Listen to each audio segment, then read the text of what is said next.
OK, huge focus on the relegation fight now. Partick Thistle bottom of the table after their midweek defeat at Ross County, and things looking grim, especially with Steve Clarke's all-conquering Kilmarnock, the visitors in Glasgow's West End. It was to be expected that Alan Archibald would shake things up after the soul-sapping hammering in the Highlands in midweek. McCarthy, Booth, Spittle, Lawless and Erskine all start as the Jags boss tries to shake some life into his team. Kirk Broadfoot is back from suspension for a Killie side that may not yet have given up on the prospect of European football. There are returns from Mulumbu and Jones, with Brophy and McKenzie benched. Killie have won both meetings between the sides this season. 5-1 it was in the last meeting in December. And just on a fabulous run of form. We give it a 5th league win on the bounce. And that's Boyd's header! As he looks to add to his array of strikes this campaign. A Player of the Year candidate. Who would have said that before a ball was kicked? Quite the opposite run of form that Partick Thistle are on. 9 games without a victory, and they're in trouble here. Jordan Jones bursting in. Scully's there, that's Boyd! Kilmarnock still searching for this opening goal, but Christy Elliott denying Chris Boyd, just as it looked as though either he or Jones were going to prod the visitors in front. Scoring goals a problem for the Jags. Keeping them out at the other end is also an issue.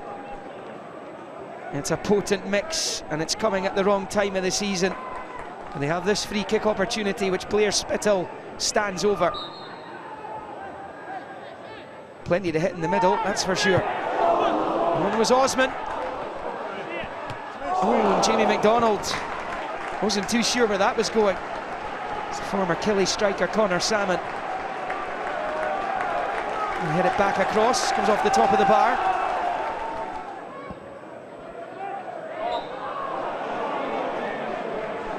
The only team to have beaten Kilmarnock since the end of October is Aberdeen 3 times. They just can't get the better of the Dons, but they're dealing with everyone else with little problems. Kilmarnock, that's Jones, and that's Findlay!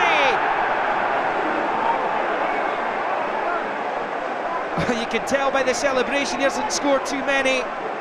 The on-loan Newcastle defender. Perfect cross by Jones. A perfect header from Findlay. And Kilmarnock lead again.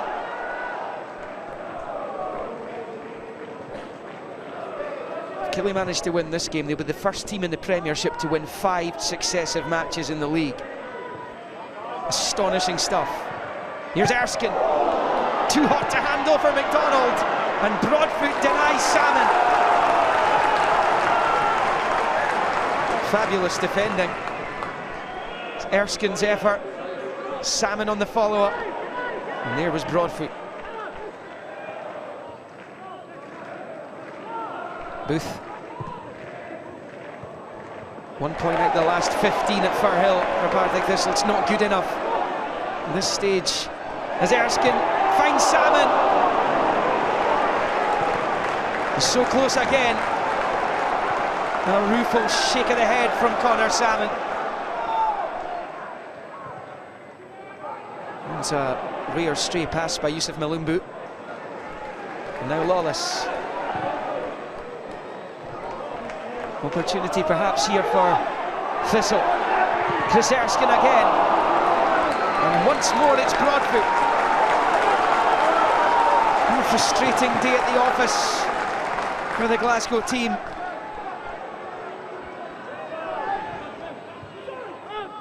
McKenzie.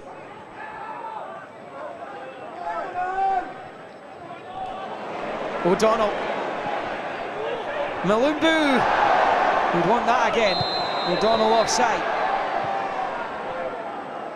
Chris Boyd is still appealing for the pullback there. It was Yusuf Mulumbu who had the big opportunity. Chris Boyd was wanting the pass.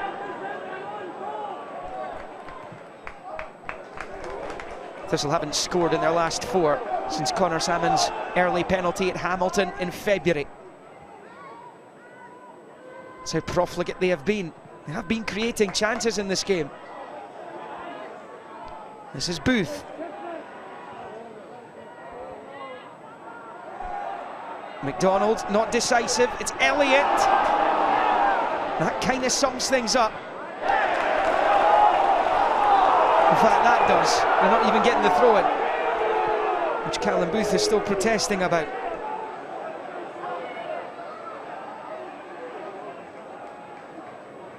Alan Archibald is the longest serving manager in the Ladbrokes Premiership.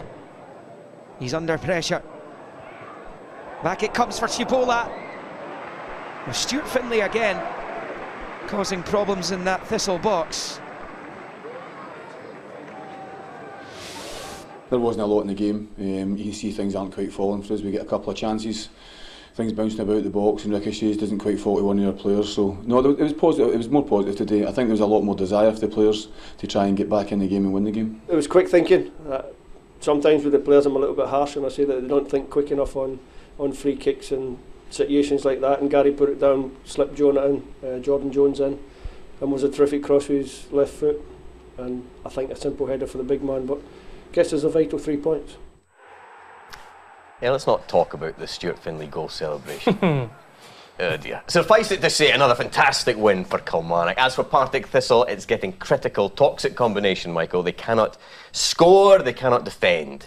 Yeah, that's exactly it. It's toxic. It's a real worry. You look at Kurt Broadfoot here, really good defending actually, but in those areas, you're expecting Connor Salmon react quicker. You need your centre forwards to be fully concentrated. Again, you see here, getting into good areas, you know, working the position well, really good pass. Connor Salmon has got. I thought he could have gone with his left foot. I know what you're saying there. Yeah, but even with the right, it's a really good opportunity. But watch Kurt Broadfoot here. He recognises where the danger is and gets a fantastic block on that. Again, though, you're expecting the guys in that area. You're wanting them to do a little bit more. Fraser, our graphics guy, couldn't get this sorted. That's because he's a Kilmarnock fan. Yeah. He normally would do a swoop or something to show that. It's hard MacDonald, to see. I think he's just on the line. So that. I think we'll give Fraser the benefit of the doubt there. I think that Jamie MacDonald is that part of that ball is definitely in the box. So unfortunate for Partick Thistle, but as you said, can't score. And you know they're shipping really bad goals at the other end as well. Yeah, let's have a look at the defending, Stephen. Yeah. It's hugely worrying for Alan Archibald. Well, it was proactive from Kilmarnock. That's the first thing you'd say. But Partick Thistle have switched off. It's basics, and when the ball comes into the box, they're not picking up because they weren't set up originally when the free kick was being taken. Get set up nice and early. Look at this. The ball gets played out to Jordan Jones on the left-hand side. They're not quick enough to allow him to cross into the box, and when it does come in, you know, they haven't picked up Findlay, and it's a great header from him. Osman had him on the edge of the box. Yeah, but he was facing the wrong way. Exactly, they're too busy looking at the main stand, the dugout, or at the ground, and then eventually when the ball does come, he sprints past them, where the man's already marked. You know, that's just lacking concentration. But that's been their season. Yeah, exactly. This is, of course, the moment of the show when we wax lyrical about Steve Clarke and Kilmarnock, of course, and the stats are unbelievable, Stephen. Let's hear them. I was prepared for you this week. Yes, of course. You always ask me about Steve Clarke. Yes. So 46 points. I'd actually got to give Liam McLeod credit for this because he dug it out for me. But since Steve Clarke's first game, they've had 46 points. Celtic in the same period have had 49, but Killie have got a game in hand. So it's good. Make of that what you will. Yeah. And you think they're doing quite well? They've got a chance of European football, Michael? Well, I think that they'll be believing that they've got a chance. Yes, it's 7 points behind Hibs with a game in hand, and then they go into the split, and they have a good record against the top teams, apart from Aberdeen. Funnily enough, they've got a good record against the sides in the top six. So they'll be believing that they can get into fourth, and obviously hoping that Motherwell don't win the Scottish Cup, so that fourth place is a European spot.